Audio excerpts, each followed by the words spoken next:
Olá, pessoal, bem-vindos ao nosso giro semanal sobre o mercado financeiro. O grande destaque da semana foi o encontro entre o presidente russo Vladimir Putin e o presidente norte-americano Donald Trump. Esse encontro, que aconteceu na sexta-feira no Alasca, visa dar aí um direcionamento em relação à guerra entre a Rússia e a Ucrânia. Logo após a reunião, não foi anunciado nenhum tipo de acordo de cessar-fogo entre os dois países. Mas Donald Trump classificou a reunião como muito proveitosa, enquanto Vladimir Putin deu declarações de que eles concordaram em muitos pontos em relação à questão da Ucrânia. No dia seguinte, Trump deu declarações de que a ideia não é tratar de um cessar-fogo, mas de um acordo de paz direto, que seja mais eficiente e que de fato resolva a questão na região, mas que isso vai demorar um pouco mais. Que o primeiro passo agora é ele se encontrar com o presidente da Ucrânia, Volodymyr Zelensky, o que deve acontecer na próxima segunda-feira, se tudo der certo, segundo as palavras do próprio Donald Trump. A partir daí, é preciso marcar uma reunião tripartite entre Ucrânia e Rússia, intermediada pelos Estados Unidos, para aí sim chegar a um acordo de paz, que de fato resolva a questão entre os dois países.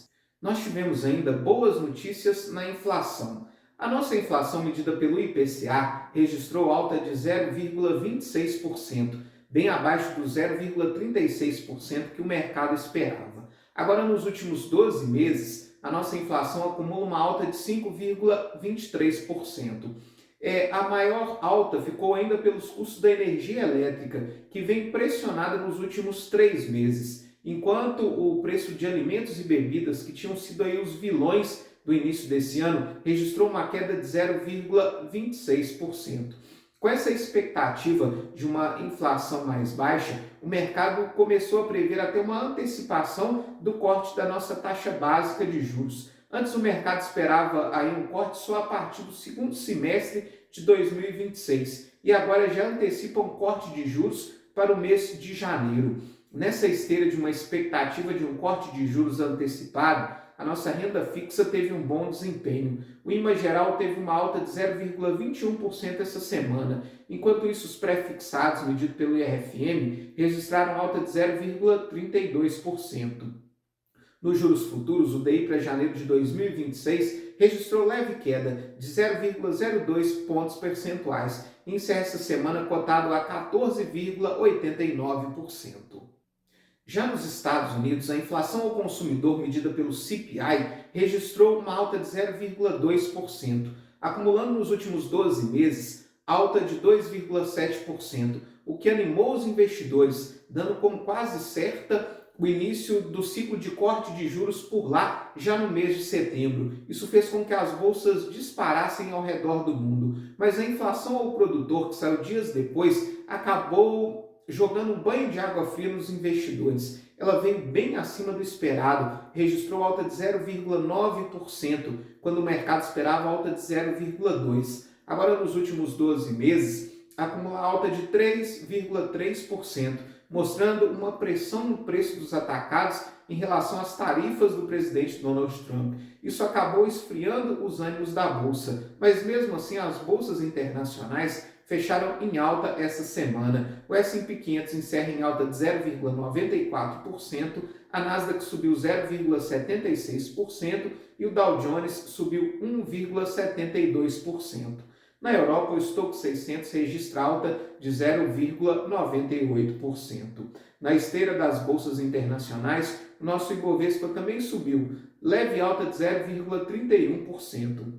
Enquanto isso, o dólar caiu 0,61% e encerra essa semana cotado aos R$ 5,40. Já as commodities fecharam praticamente estáveis. O petróleo caiu 0,65% na semana, com barril Brent, referência para a Petrobras, encerrando cotado aos $66,16. Já o minério de ferro encerra com a tonelada cotado aos $101,59, em leve alta de 0,34%.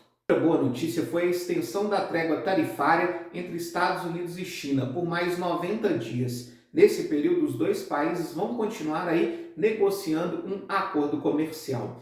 Enquanto isso, pelo lado do Brasil, a questão segue ainda bem complicada, com novos problemas, principalmente na área diplomática. Essa semana, Marco Rubio anunciou o cancelamento dos vistos de pessoas ligadas ao programa Mais Médicos, tanto da OPAS, que é a Organização Pan-Americana de Saúde, que é ligada à ONU, e também do Brasil. É este programa que visava aí trazer médicos, principalmente de Cuba, aqui para o Brasil, para reforçar o atendimento à saúde, segundo Marco Rubio, foi utilizado aí para financiar a exportação do trabalho forçado da ditadura cubana.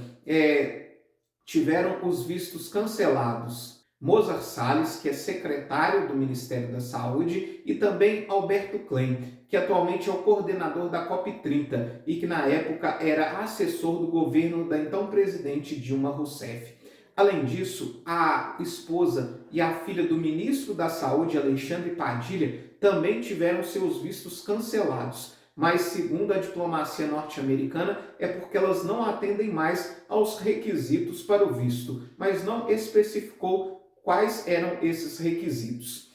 Pelo lado da negociação comercial, o secretário de Comércio dos Estados Unidos, Scott Bessent, cancelou a reunião que teria essa semana com o ministro da Fazenda, Fernando Haddad. Para tentar fazer frente aí ao tarifaço, o Brasil anunciou essa semana uma medida provisória, batizada de Brasil Soberano, que visa aí criar alternativas e linhas de créditos para as empresas afetadas pelas tarifas dos Estados Unidos. O custo da MP gira inicialmente em torno de 30 bilhões de reais e vai ter aí linhas de crédito com juros subsidiados entre 1% e 4%, que vão ser fornecidos aí pelo BNDES e pelo Banco do Brasil.